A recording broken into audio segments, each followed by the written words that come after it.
Belarusian leader Alexander Lukashenko is set to address parliament today.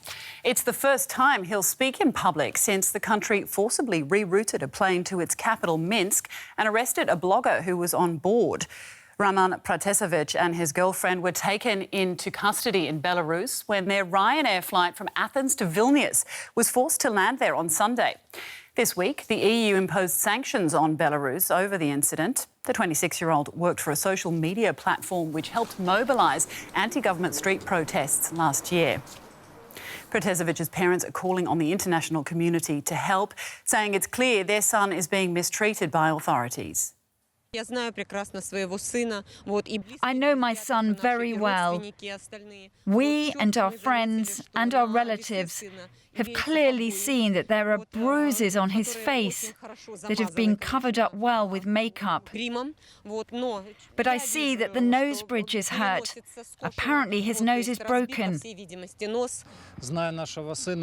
Knowing our son, I can say with confidence that he will never admit his guilt, because first of all, he hasn't taken part in mass disturbances. He's never organised them. World, please stand up and help. I urge you to, because they will kill him. They will kill him. Well, Raman Pratasevich is not the only journalist who's being silenced by the Belarusian authorities. Dozens have been arrested since protests erupted last year. When protests against President Alexander Lukashenko erupted last August, authorities quickly retaliated. They cracked down hard, not just on those taking part in the protests, but those reporting on them. The Belarusian Association of Journalists says that nearly 30 media workers are currently in prison, awaiting trial or serving a sentence. Foreign correspondents don't get accreditations, and even if they have official permits, they aren't always safe. Less than 2 weeks ago, Alexander Burakov, a DW correspondent, was sentenced to 20 days in prison after attempting to report on a trial of opposition politicians. He says he was subjected to torture and inhumane treatment in the detention facility. Local journalists and media outlets have fared even worse. One of the country's most popular independent news sites, Tutbay, was stripped of its official media license last autumn. With or without a license, it was impossible to work normally. Our journalists were constantly arrested. After the events in August, our journalists were constantly threatened. The editor-in-chief was summoned to the anti-crime department for a conversation, and so on. In March this year, one of Tutbay's journalists was sentenced to 6 months in jail.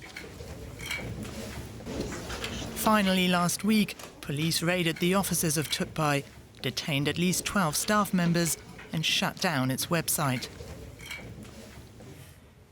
The social media channel Nectar, that arrested blogger Raman Pratasevich co-founded, was labelled extremist by authorities last October. Pratasevich and his colleague were charged in absentia with inciting mass riots and fanning social hatred. Nectar and Tutbay were the main sources of information and footage of the opposition protests. On Monday, a day after Pratasevich was arrested, President Lukashenko took a further step in silencing critical journalists. He signed a law that severely restricts news reporting and allows media outlets to be shut down without a court hearing, effectively stifling any news coverage that doesn't toe the president's line. Franakovich Horka joins me now from Vilnius. He's an advisor to Belarusian opposition leader Svetlana Tikhanovskaya. So thanks for joining us on DW. We just heard a desperate plea there from Raman Pratasevich's mother to the international community. Will the EU and US sanctions save his life? I hope so. I hope so. Only strong, comprehensive package of support and sanctions towards the regime will help to solve this situation. It's very important, this issue, to be discussed at the EU level, at the Foreign Affairs Council, at the Foreign Affairs Committee of European Parliament, but also on the level of national parliaments. We will be also asking G7 countries to raise Belarus issue. Now, President Alexander Lukashenko will address Parliament later. Can we expect him to address the Pratasevich case there? Yes, perhaps. We actually don't know for sure, but we hope that Belarus situation and crisis in general, Raman Pratasevich personal case, will be raised on the highest level. But regarding Lukashenko's speech today, it can change many things, because Lukashenko can announce that he is going to cut diplomatic relations with European countries. He can announce, another military mobilization. Lukashenko is very unpredictable. He's in a very hard situation right now, and I would be watching what he will say today, because it seems that the crisis will be escalating further. Now, US President Joe Biden has said sanctions against Belarus are in play.